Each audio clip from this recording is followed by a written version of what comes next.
Pilit lang. Ay, init na, grabe. Okay, ilan ang hindi nakabit? Yan sila. Sana no, ma-achieve natin to. Mana makabitan din. Kasi para maabot natin yung 25 kilowatt. Ay no, ang liwanag, ano? Diba? Tura na lang, kulang. Ayan o, tapos na naman.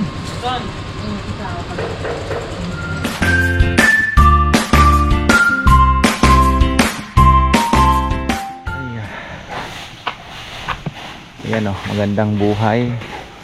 Gawalis na po sila yan. Nililinis na nila ng maayos. So, ayan, na-trim na po yung ating tawag dito, Gemelina. Buhay po yan, huwag kayong mag-alala. Hindi tayo puputol ng puno for meantime. Ayan, ano lang naman po yan. Talagang kailangan din para at least para sa bagyo. Ito nga, pagkatapos ng season ng duhat, baka magbawas din kami ito. Delikado din, baka yung bumabagsak po bigla na May hinog na ba? Parang may nakikita na akong pula.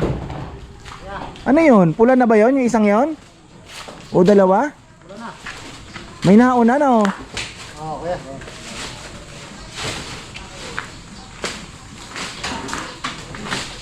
So yun, ito kasi na rin po, purpose na rin po nito is syempre yung doon solar natin natatakpan na pagdating ng alauna, alas 2 na malaking lilim na po yung binibigay, so kailangan i-trim. Sabi ko medyo babaan na yung pag-trim para at least pag bagyo hindi tayo nag-aalala na biglang may ipo-ipo pong dumaan dito.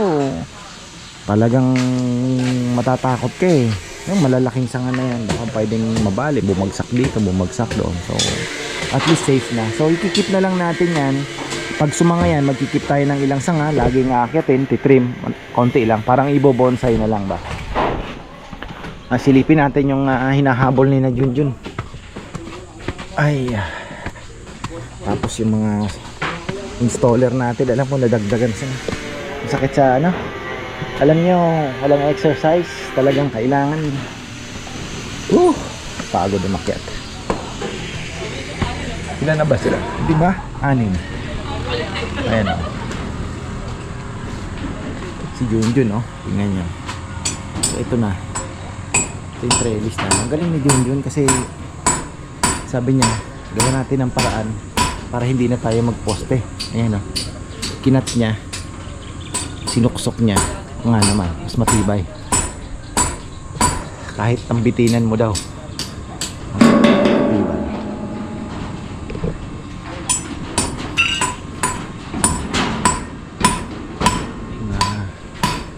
Installer natin. Akit lang tayo, hindi tayo akit, hindi tayo sasampa, pilit lang.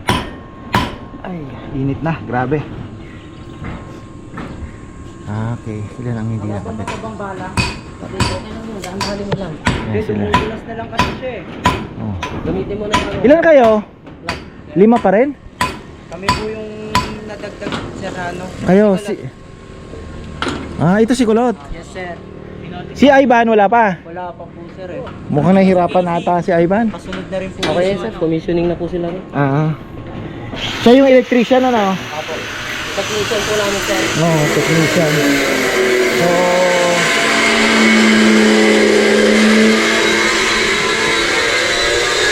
pinupulido daw muna nila yung trabaho po. Nagpakabit ng solar setup din.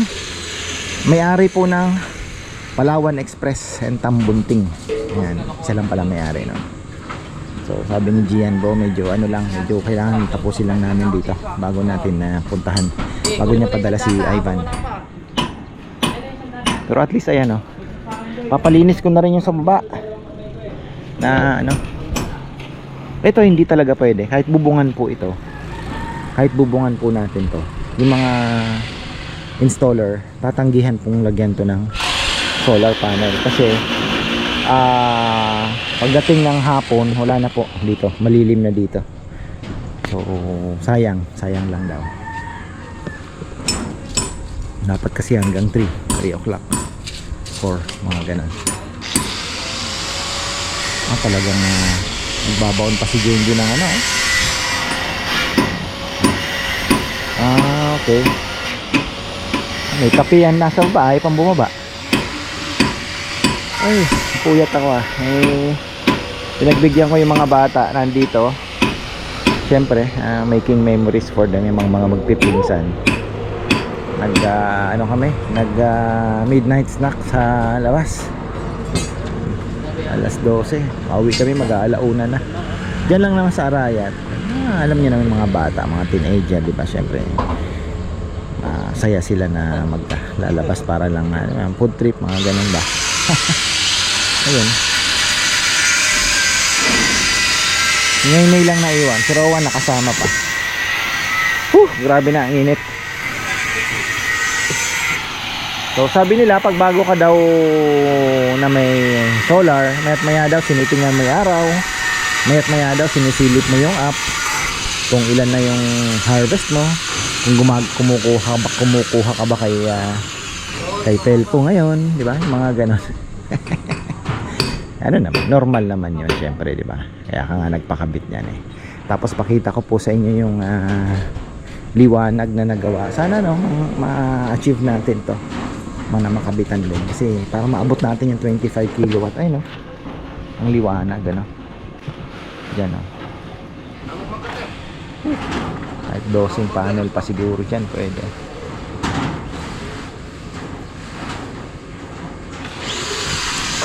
Sinilip naman yan. Ang ganda daw. Kaya lang, dahil nga naka-series, di ba?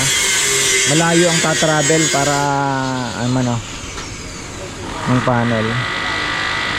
So, yun ang isa sa mga kino-consider din. Malayo ang tatravel para lang from here. Tapos kukonekta doon, di ba? Tapos yung dito, pwede ka nang tumakbo doon Yun yung pero tingnan natin, malay natin pwede naman pala. Pero kung hindi, para magdagdag another setup ka kahit 10 kilowatt para lang ano, kasi talaga kung sa tingin ko itong setup namin kulang pa po ito. Kahit maka net meter tayo, net metering, kulang pa rin po ito sa laki po ng ginagamit namin. Almost 2,000 kilowatt kami every month Dahil na rin sa mga project, di ba? Minsan magwe-welding, minsan mga grinder na yan, tuloy-tuloy yan. Tapos sa baba din, sa taas, grabe din pong gumamit ng water pump doon pagka naglilinis sila ng lechon, nagkakatay. Tapos Rambo, siyempre gusto ko din pong mabigyan din ng height. Dahil maliit lang naman ang kwarto, kahit half horsepower, 2 half horsepower siguro. Bigyan din natin na aircon. So additional lang naman yun. Kaya talagang ang target ko is medyo malaki-laki talagang setup. So ayan, nagbubutas na pala sila dito. Ayan. Ano na to? Wiring na mga harness naman yung mga yan.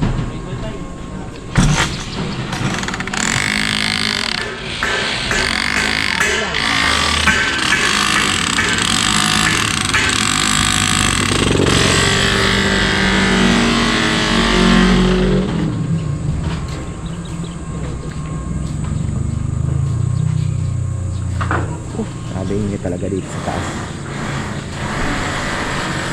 Semento talaga. Tapos after that mag-aano na rin tayo, magpahid na naman tayo ng ating waterproofing. Ilinisin natin. Pangit sa nabababaran din ng tubig. Ayun.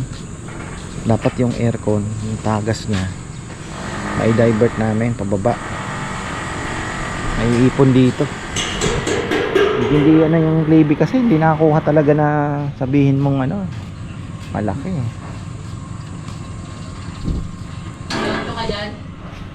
Then dun bakbak na din init pala talaga.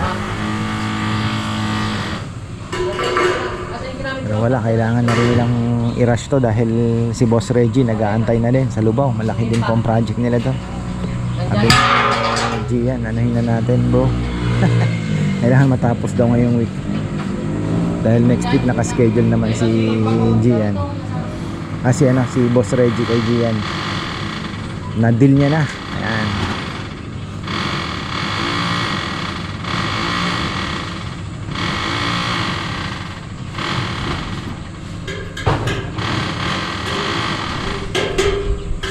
Nahabol to sumasabay si na Junjun.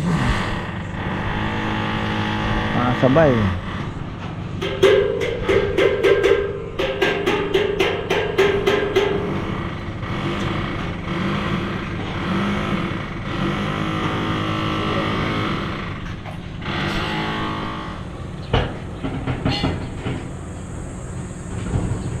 Ayun shoutout pala kay Marlon Jimenez at sa anak niyang si Yolo Jimenez, April 22. Ayan, happy birthday sa iyo. At shoutout din po kay Dennis Ginto and Ate Tess Ginto, Michelle and Alan Malyari, Pam and Marlon Gadi. Ayan, Ate Tess, marami pong salamat sa pagbisita po ninyo. Ayan, hope to see you again syempre. At happy birthday din po kay ka-farmer Raleigh Pabalate, April 21, from your loving wife Vilma Pabalate. Ayong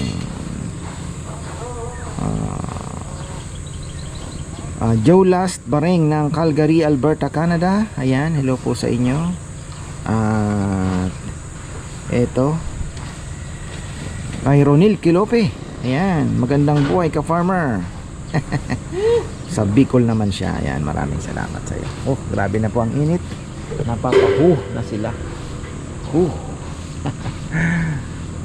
Kailangan magpatubig ng kaunti to oxygen. Meron pa rin pong fish kill. Ayun, nandun sa dulo. Kailangan na naman tanggalin yan. Mga ilang piraso. Kita ko na kagad, namumuti lalo na thread tilapia tayo. Ayan Agoy. Normal yan, pero basta nakikita natin masigla naman yung iba, walang problema.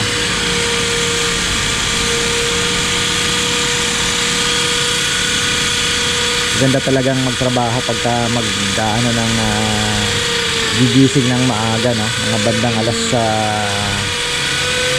5, diba? Doon pa lang gayak na para pagdating ng alas 9 pahinga, then balik alas 3.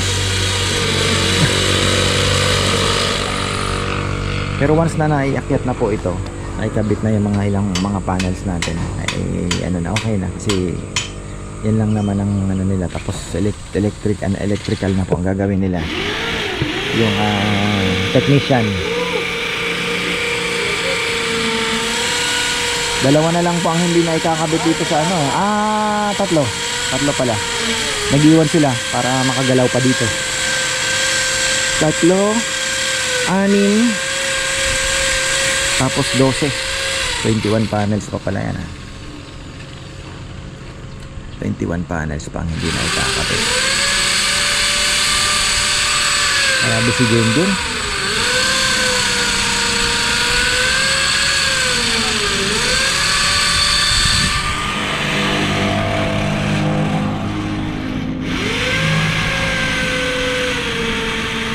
Di na bumaba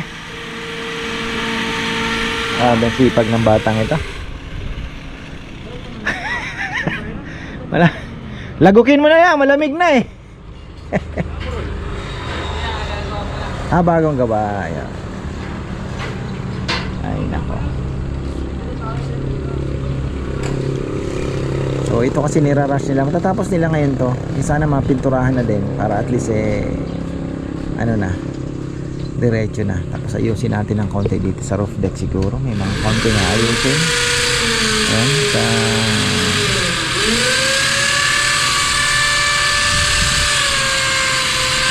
okay na siguro yan. Huwag na nating isipin na mag-extend pa para makapaglatag. Ngayon, kung hindi talaga uubra doon sa kabila, yung siguro ito na lang muna. Pero pag-aralan muna natin. Kasi malaki namang pong maititipid na nitong natin. Pero kung kaya pong i-achieve yung 25 kilowatt na panel na watts, 25,000 watts na panel, push natin. Pero kung hindi na uubra, dito na lang po muna tayo. Kasi pag-ipunan na lang natin kung sakali na gusto natin mag-upgrade pa at talagang gusto mo talagang ma-achieve yung ano, 'di ba? Zero. Kaya naman daw 'yon, basta't naka-net. Talaga ang sekreto talaga is naka-net metering ka. Kung gusto mo talagang ma-zero, kasi 'yun ang pangpuno. 'Yun ang pangpuno. Shoutout pala kay Brother Jim, ayan. Sabi niya nga, brother, ang payo niya, kasi 3 years na po siyang may solar, sabi niya, panel. Sabi niya, wag mong kakalimutan yung net metering, kasi yan ang kasi sabi niya, hindi po pwede yung kaya ka nga nagpa-solar para makatipid di ba? So ang payo niya ganito, hindi po pwede. Parehas din naman ang sinasabi ko bago ko po siya nakausap. Yun din ang sabi niya. Yun din ang nasa isip ko yun. Ayoko naman na yung tipong buksan mo na yung aircon sa kwarto kasi sayang na lang yung puno na yung battery. Di ba?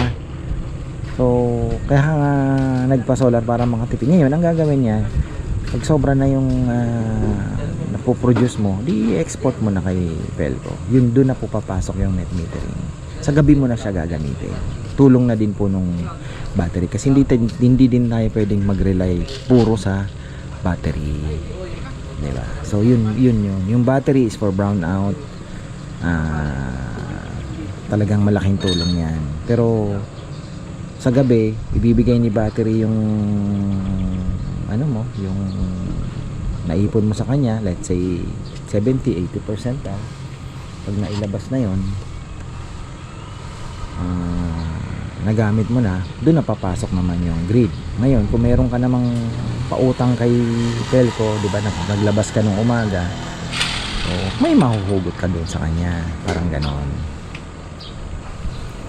So, the more, the better.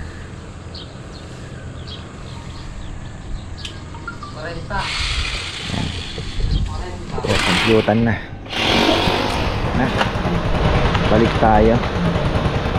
Ang oras ay 2:25.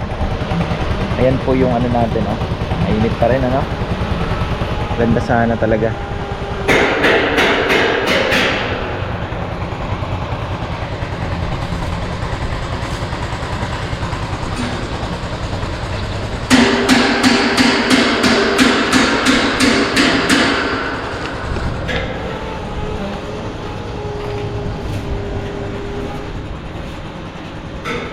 Hirap din magkabit Nel, ng nasa bubong ka na. Ha? Hindi, pero ibig sabihin titiisin mo pag mainit.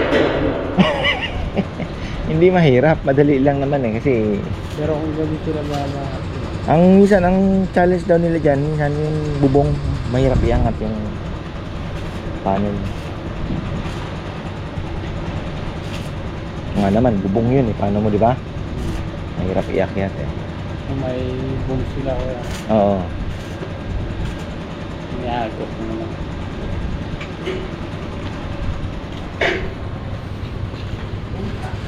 Boom truck.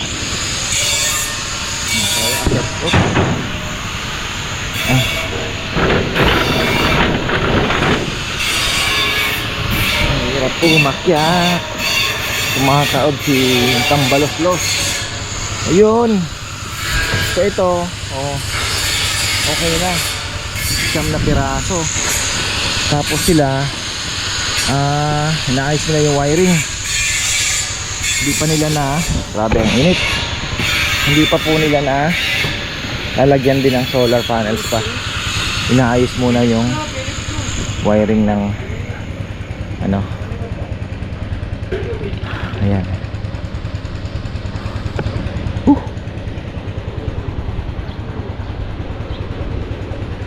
Wala na pong kinalaman yung duhat na yan. Ayos na yan.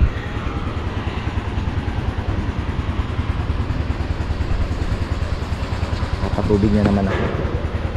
Buti na lang may tubig ang irrigation, pero medyo mainit-init na rin po ang tubig.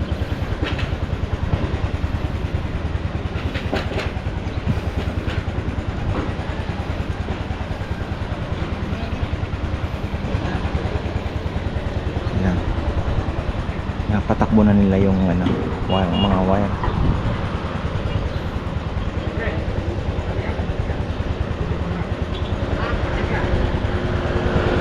Tapos sila Junjun okay na.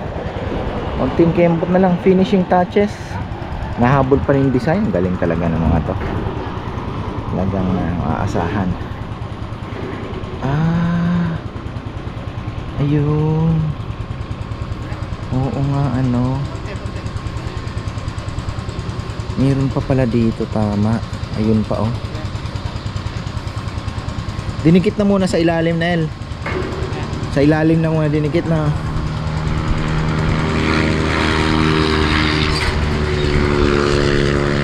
Ayan, oh.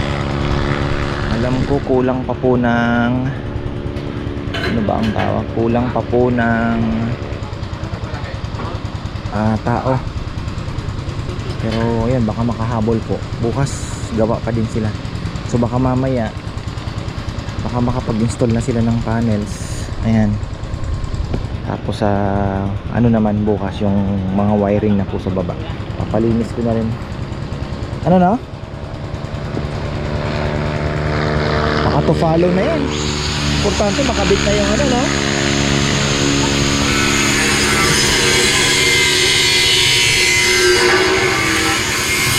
Pwede naman.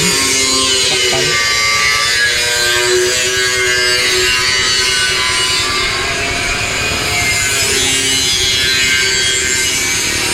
Grabe.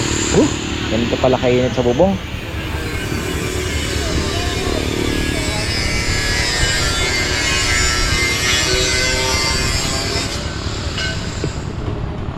Ang kinaganda pag inanalyze po ninyo pag may bagyo, yung hangin nakakadaan doon hanggang doon sa ano. So hindi siya basta-basta iaangat dahil yung baga may lalabasan po yung hangin. Kaya yun, unless talagang malakas po siguro. Wag naman sana, hari nawa, di ba? Pero tibay. Hindi basta-basta.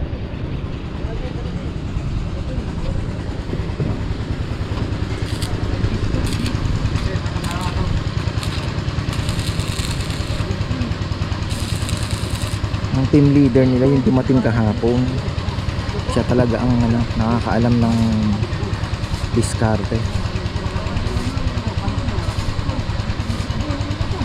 Kaya pala hinintay nila, siya talaga ang installer ng sabi niya nga sa akin kahapon, pag nasilip mo yung bubong dapat maano yung imagination mo kung paano mo ilalatag yung panels, yung sizes.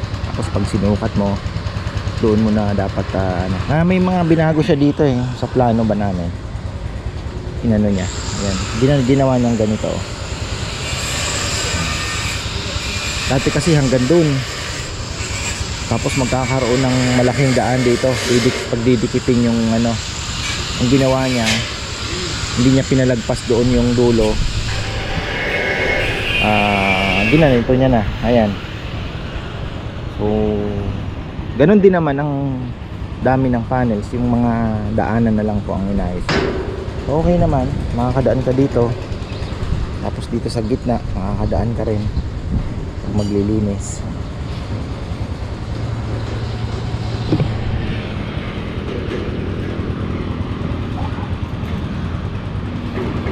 Init. Tiis. Hinihintay mo itong mga to. Magkakabit na ng ano si Kongkong, nagsunog na ata nagdidilig-dilig na, ayun, nasa liman na, didilig na.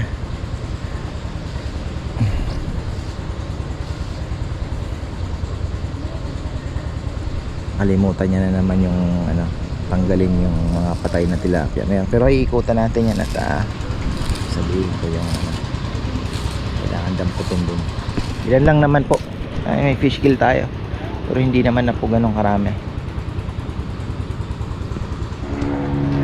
Dati nagsisisi ako bakit hindi ko to ginawang PVC na lang, di ba? Mas mura, mas mabilis ikabit. Pero ngayon, dahil may panel tayong ikakabit, yun pala yung purpose nun. Kasi yung PVC hindi naman po pwedeng kabitan talaga ng panel. Hindi kaya. Sira. Ang bigat diba? Pintura na lang, kulang. Ayan, tapos na naman. sabay. Ito, di pa naka-welding to mga to, no? Oh, yun pa, weldingin pa pala yun. Tama. 6 na panel dito.